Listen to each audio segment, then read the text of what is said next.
তান্ত্রিকের অভিশাপ, একটি ভৌতিক গল্প। পর্ব এক। অন্ধকারের ছায়া। রাত তখন গভীর। বাঁশবনের ফাঁক দিয়ে শুক্লপক্ষের চাঁদ ম্লান আলো ফেলছে। পশ্চিমবঙ্গের এক প্রত্যন্ত গ্রামের পাশ দিয়ে বয়ে চলেছে গঙ্গার ছোট একটি শাখা নদী। এই গ্রামের মানুষ সন্ধ্যার পর বাইরে বেরোতে চায় না, কারণ রাত হলেই গ্রামের প্রান্তে থাকা পোড়ো মন্দিরের সামনে দেখা যায় এক ছায়ামূর্তি, লোহার ত্রিশূল হাতে, জটাজুট বাঁধা, লালচে চোখ দুটো যেন আগুনের মতো জ্বলছে। কেউ তাকে তান্ত্রিক বলে, কেউ আবার অঘরী। সে কে? এই প্রশ্নের উত্তর কেউ জানে না, তবে গল্প প্রচলিত আছে অনেক বছর আগে এক নিষ্ঠুর তান্ত্রিক এখানে কালো সাধনা করত।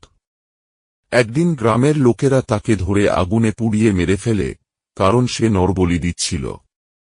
কিন্তু তার মৃত্যুর পর থেকেই একের পর এক রহস্যময় মৃত্যু হতে থাকে। গ্রামের বয়োজ্যেষ্ঠরা বলেন, সে মরেনি, তার আত্মা এই গ্রামের উপর অভিশাপ হয়ে রয়ে গেছে। আজ রাতেও কিশোর শম্ভু আর তার বন্ধু অজয় চ্যালেঞ্জ নিয়ে পোড়ো মন্দিরের দিকে এসেছে।